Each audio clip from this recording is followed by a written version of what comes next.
নমস্কার বন্ধুরা, real blogger Soumi চ্যানেলে তোমাদের জানাই সবাইকে ওয়েলকাম।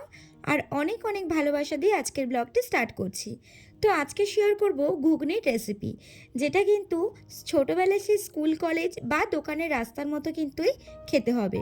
তো চলো ঝটপট বানিয়ে নেওয়া যাক।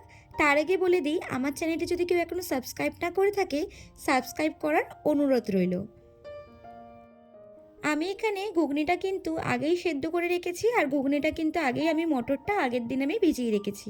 তো এখানে মশলা করার জন্য আমি এখানে একটা বড় সাইজের একটা পেঁয়াজ কেটে নিয়েছি, আর আদা রসুন বাটা আর একটু পেঁয়াজ বাটা, আর নিয়েছি টমেটো কুচি করে নিয়েছি মিডিয়াম সাইজের মতো একটা, আর নিয়েছি 4-5টা কাঁচা লঙ্কা। তো ফার্স্টেই দেখো এখানে একদম তেল গরম হয়ে গেছে কড়াইতে। তারপরে ফোড়নের জন্য দিয়ে দিলাম একটা শুকনো লঙ্কা, তার সাথে দিলাম হচ্ছে অল্প একটু জিরে ফোড়ন। তো ভালো করে জিরেটা যখন লালচে কালারে ভাজা হয়ে যাবে, যখন ঠিক একটা মিষ্টি গন্ধ বেরাবে, তখন কিন্তু কুচনো পেঁয়াজগুলো আমি এর মধ্যে দিয়ে দেবো।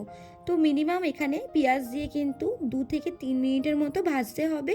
পেঁয়াজ যখন ঠিক লালচে কালারের ভাজা হয়ে যাবে, তখন কিন্তু একটু স্বাদ মতো নুন দিয়ে দিতে হবে।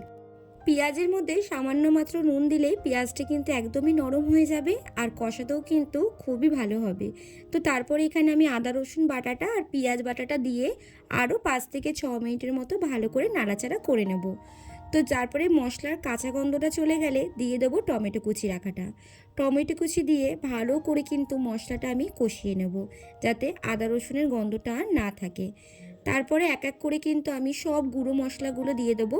হলুদ গুঁড়ো, লঙ্কার গুঁড়ো আর জিরের গুঁড়ো দিয়ে ভালো করে কিন্তু আমি এখানে কষিয়ে নেব। তারপরে দিয়ে দেবো এখানে চানা মশলা, যেটা সানরাইজের আমরা ব্যবহার করেছি। তোমরা চাইলে কিন্তু অন্য কোনো ব্র্যান্ডেরও দিতে পারো, বিভিন্ন ব্র্যান্ডের কিন্তু চানা মশলা পাওয়া যায়। তারপর যেহেতু একটু মশলাটা শুকিয়ে এসেছিলো, তার জন্য আমি আগের থেকে একটু জল ফুটিয়ে রেখেছিলাম, সেটা কিন্তু সামান্য একটু দিয়ে দিলাম। আর দেখো, দেখতেই পাচ্ছ কত সুন্দর তেল বেরিয়ে এসছে।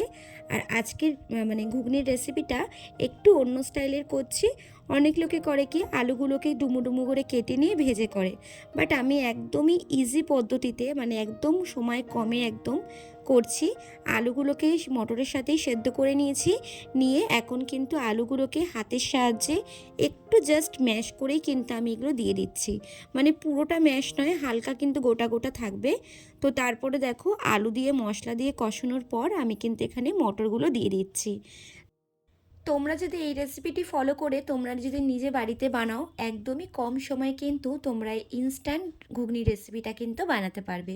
খুবই কম সময় লাগে, 15 থেকে 20 মিনিট টাইম লাগে। তো দেখো, এখানে আমি এবার দিয়ে দিলাম স্বাদ মতো নুন দিয়ে ভালো করে কিন্তু আমি এবারে একটু হতে দেব। মিনিমাম 5 থেকে 10 মিনিটের মতো আমি এবার ঢাকা চাপা দিয়ে ঘুগনিটা ফুটতে দেবো। আমি এই রেসিপিটি শিখেছিলাম একটা দোকানে। আমি একদিন ঘুগনি খেতে গেছিলাম, তো সেখানে উনিও দেখেছিলাম এইভাবেই ঘুগনি বানায়। তো আমার দেখে ওনার দোকানে আমরা ঘুগনি এত ভালো লাগে, তো আমি ওনার দোকানে ঘুগনি খেয়ে ভেবেছিলাম আমিও এইভাবে একবার বাড়িতে ট্রাই করব। তো ওর জন্য আমার এই রেসিপিটি তোমাদের সাথে শেয়ার করলাম। তোমরাও একবার কিন্তু বানিয়ে দেখতে পারো, অসম্ভব কিন্তু টেস্ট হয়। তো দেখো, আমি এবার এখানে ঘুগনিটা আমার প্রায় হয়ে এসছে। আমি এবার ঢাকা খুলে দিয়ে এবার আমি একটুখানি জাস্ট ডেকোরেশনের জন্য একটু কাঁচা লঙ্কা আর তার সঙ্গে ধনেপাতা কুচি দিয়ে একটু সামান্য এবারে আমি ঢেকে দিলাম। তো তারপর ঢাকা খুলে এখানে আমি আগে থেকেই ভাজা মশলা আমি ভেজে রেখেছিলাম, সেটা এখানে দিয়ে দিলাম। আর দিলাম স্বাদ মতো চিনি দিয়ে ভালো করে কিন্তু আমি নাড়িয়ে টাড়িয়ে নামিয়ে দেবো এবারে। তো আজকের রেসিপিটা কিন্তু আমার বর বানিয়েছে, আমি জাস্ট ওকে দেখিয়ে দিয়েছিলাম। তো দেখো, এখানে কিন্তু আমার ঘুগনিটা পুরোটাই রেডি হয়ে গেছে। তো বন্ধুরা, আজকের ভিডিওটি অবশ্যই তোমাদের আজকে ভালো লাগবে। Thanks for watching my video.